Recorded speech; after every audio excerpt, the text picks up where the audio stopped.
Bandwidth of a system, यहाँ पर हमने कंसिडर किया transfer function is equal to K divided by S top plus one. तो यहाँ पर ये जो ट्रांसफ़र फंक्शन है वो फर्स्ट ऑर्डर का है, क्योंकि जो सिस्टम का जो हाईएस्ट पावर है वो है वन। आई मीन जो एस का जो हाईएस्ट पावर है वो है वन। तो जब भी हम लोग सिस्टम का जब हम लोग ऑर्डर डिफाइन करते हैं तो उस केस में हम लोग कंसिडर करते हैं एस की पावर। एस की यहाँ पर जो हाईएस्ट पावर है वो है वन। इसका मतलब जो सिस्टम का जो ऑर्डर होगा, या फिर हम लोग बोल सकते हैं जो ट्रांसफ़र फंक्शन होगा वो होगा फर्स्ट ऑर्डर सिस्टम का।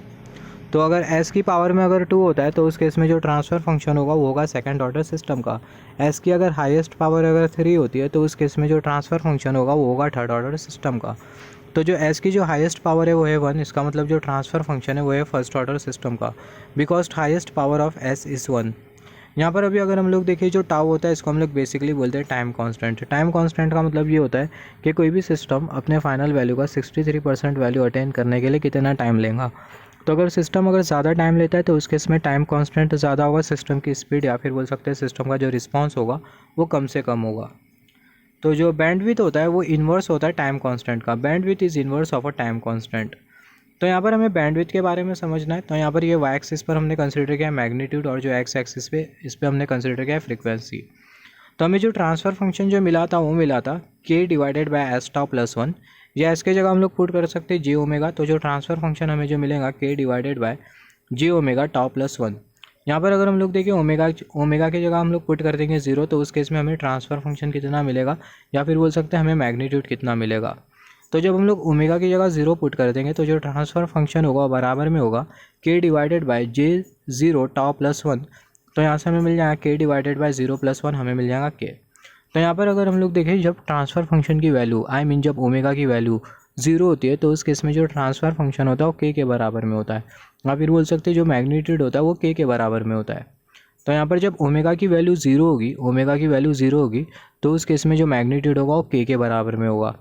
जैसे हम लोग एक्स एक्सिस के डायरेक्शन में प्रोपोगेट करते जाए तो उस केस में जो ओमेगा होगा वो इंक्रीज़ करते जाएगा। सिमिलरली अभी हम लोग देखेंगे ओमेगा की वैल्यू इन्फाइनाइट पर कितनी होगी। तो जब ओमेगा की value I mean transfer function की जो वैल्यू है, या फिर बोल सकते हैं जो मैग्नीट्यूड है उसकी वैल्यू कितनी होगी omega is equal to infinite पर। Omega is equal to infinite, तो यहाँ पर अगर हम लोग देखें ओमेगा की जगह हम लोग पुट कर देंगे इन्फाइनाइट, तो हमें मिल जाएगा K divided by J infinite top plus one. तो समथिंग अपॉन इन्फाइनाइट ये बराबर में होगा ज़ीरो के। तो जब ओमेगा की वैल्यू इन्फाइनाइट होगी तो उस केस में हमें जो ट्रांसफ़र फंक्शन मिलेगा, या फिर बोल सकते हैं जो मैग्नीट्यूड जो मिलेगा वो ज़ीरो के बराबर में होगा। तो अगर ऐसा होता है तो उस केस में हमें कुछ इस तरीके का ग्राफिकल पैटर्न मिलेगा, कुछ इस तरीके का हमें ग्राफिकल पैटर्न मिलेगा। और ये जो ग्राफ होगा omega is equal to infinite पर जाके ज़ीरो हो जाएगा। यहाँ पर ये जो कर्सर की जो टिप हमें जो इंडिकेट कर रही है इसे हमें केयरफुली नोटिस करना होगा। तो ये हमें जो ग्राफिकल जो पैटर्न मिल रहा है वो कुछ इस तरीके का मिल रहा है। क्यों हमें कुछ इस तरीके का मिल रहा है, ये जो ग्राफिकल पैटर्न है omega is equal to infinite पर जाके ज़ीरो हो जाएगा। क्योंकि अगर हम लोग देखें जो मैग्नीट्यूड की जो वैल्यू है omega is equal to zero पर वो के, और जो मैग्नीट्यूड की जो वैल्यू है या फिर बोल सकते हैं जो ट्रांसफ़र फंक्शन की जो वैल्यू है omega is equal to infinite पर वो ज़ीरो है। तो इसके वजह से हमें कुछ इस तरीके से ये जो ग्राफिकल पैटर्न है वो मिल रहा है। सिमिलरली अभी हम लोग देखेंगे जब ओमेगा की वैल्यू टाइम कॉन्स्टेंट के बराबर भी होगी तो उस केस में क्या होगा।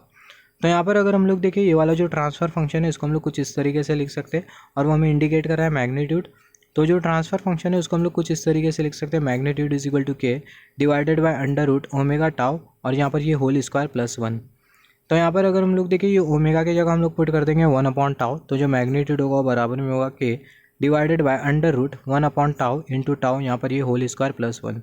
यहाँ से टाउ कैंसिल, हमें मिल जाएगा K divided by under root one plus one, हमें मिल जाएगा K divided by under root to.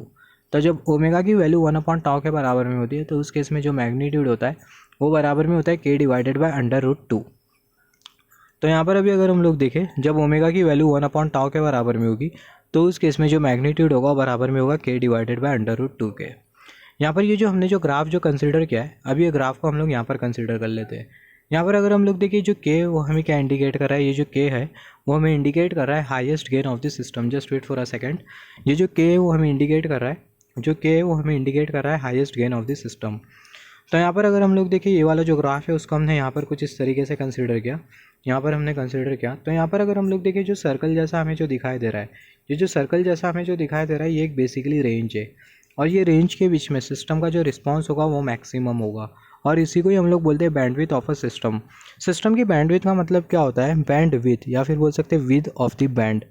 ये एक पर्टिकुलर रेंज होती है या फिर एक पर्टिकुलर बैंड होता है, और ये बैंड के अंडर में सिस्टम का जो रिस्पांस होता है वो मैक्सिमम होता है, और ये बैंड के बाहर सिस्टम का जो रिस्पांस होता है वो रैपिडली डिके करने लगता है। तो जो बैंड विड्थ है उसको हमने कंसिडर किया ये सर्कल जैसे रीजन से। तो ये रीजन के अंडर में सिस्टम का जो रिस्पांस होगा वो मैक्सिमम होगा, और ये रीजन के बाहर सिस्टम का जो रिस्पांस होगा वो रैपिडली डिके करने लगेगा। यहाँ पर अगर हम लोग देखें, यहाँ पर हमने रीजन कंसिडर किया है, तो सिस्टम का जो रिस्पांस होगा वो रैपिडली डिके करने लगेगा। यहाँ पर मैक्सिमम रिस्पांस मिलेगा हमें, ये सर्कल के अंडर में मैक्सिमम रिस्पांस मिलेगा। Maximum response of this system will be under this range only. After this range response of this system will start decay rapidly. ये रेंज के बियॉन्ड सिस्टम का जो रिस्पांस होगा वो डीके करना चालू कर जाएगा rapidly. This particular range is the bandwidth of this system. यहाँ पर ये जो पर्टिकुलर रेंज है इसी को ही हम लोग बेसिकली बोलते हैं किसी भी सिस्टम की बैंडविड्थ। तो यहाँ पर अभी हम लोग डिस्कस करेंगे कि open system, open loop system और क्लोज लूप सिस्टम, तीनों में से बैंडविड्थ किसकी ज़्यादा होती है। तो यहाँ पर हमने कंसिडर किया ओपन सिस्टम हमें पता होना चाहिए। Open system, close loop system और ओपन लूप सिस्टम, ये तीनों में डिफरेंस होता है। ओपन सिस्टम में कोई लूप नहीं लगी होती है, क्लोज लूप सिस्टम में लूप लगी होती है, वो पूरी तरीके से क्लोज्ड होती है। ओपन लूप सिस्टम में भी लूप लगी होती है मगर वो ओपन होती है। तो यहाँ पर हमने कंसिडर किया ये ओपन सिस्टम, इसको हमने यहाँ पर ये जो ट्रांसफ़र फंक्शन है वो है जी ऑफ एस, जो इनपुट है वो है आर ऑफ एस, और जो आउटपुट है वो है सी ऑफ एस। यहाँ पर हमने कंसिडर किया ओपन लूप सिस्टम, सिस्टम में लूप तो लगी है मगर जो लूप है वो है ओपन है। यहाँ पर अगर हम लोग देखें जो डॉटेड जैसा हमें जो दिखाई दे रहा है ये हमें इंडिकेट कर रहा है जो लूप है वो है ओपन। तो इसलिए जो सिस्टम होता है इसको हम लोग बोलते हैं ओपन लूप सिस्टम। यहाँ पर ये जो फॉरवर्ड एलिमेंट है वो है जी ऑफ एस, और यहाँ पर हमने समिंग पॉइंट कंसिडर किया है। यहाँ पर ये जो इनपुट है वो है आर ऑफ एस, और जो आउटपुट है वो है सी ऑफ एस। तो यहाँ पर ये जो सिस्टम है वो है ओपन लूप सिस्टम, और कोई फीडबैक एलिमेंट नहीं है। इसका मतलब जो एच ऑफ एस होगा वो होगा 1 के बराबर में। यहाँ पर यूनिटी फीडबैक है। सिमिलरली यहाँ पर हमने कंसिडर किया क्लोज लूप सिस्टम। यहाँ पर ये है जी ऑफ एस फॉरवर्ड एलिमेंट, ये फीडबैक एलिमेंट है जो कि एच ऑफ एस। यहाँ पर हमने कंसिडर किया ये है समिंग पॉइंट, और यहाँ पर ये इनपुट आर ऑफ एस, और यहाँ से हमें मिलेगा आउटपुट जो कि होगा सी ऑफ एस। तो यहाँ पर अभी अगर हम लोग देखें, अगर क्लोज लूप सिस्टम अगर हम लोग कंसिडर करें, इसके बारे में हमने डिस्कस किया है पॉजिटिव फीडबैक और नेगेटिव फीडबैक के कॉन्सेप्ट में एंड स्टेबिलिटी ऑफ सिस्टम, वो वाली वीडियो में हमने इसके बारे में डिटेल में डिस्कशन किया है। अगर नेगेटिव फीडबैक अगर कनेक्टेड होता है तो उस केस में सिस्टम की जो बैंडविड्थ होगी वो इंक्रीज़ करेगी। अगर पॉजिटिव फीडबैक अगर कनेक्टेड होता है तो उस केस में जो क्लोज लूप सिस्टम होगा उसकी जो बैंडविड्थ होगी वो डिक्रीज़ करेगी। ओपन सिस्टम की जो बैंडविड्थ होगी उस पर कोई फ़र्क नहीं पड़ेगा, जो ओपन सिस्टम की जो बैंडविड्थ होगी वो एज इट इज़ होगी। जो ट्रांसफ़र फंक्शन है उसी के बराबर में होगी ओपन सिस्टम की बैंडविड्थ। तो जो ट्रांसफ़र फंक्शन है वो है 1/s+3, तो जो ओपन सिस्टम की जो बैंडविड्थ होगी वो 3 के बराबर में होगी। मगर अगर हम लोग क्लोज लूप सिस्टम कंसिडर करें और उसमें अगर हम लोग पॉजिटिव फीडबैक और नेगेटिव फीडबैक कंसिडर करें, तो नेगेटिव फीडबैक के लिए जो बैंडविड्थ होगी वो ट्रांसफ़र फंक्शन के कंपैरिजन में इंक्रीज़ करेगी। पॉजिटिव फीडबैक के केस में जो बैंडविड्थ होगी वो ट्रांसफ़र फंक्शन के कंपैरिजन में डिक्रीज़ करेगी।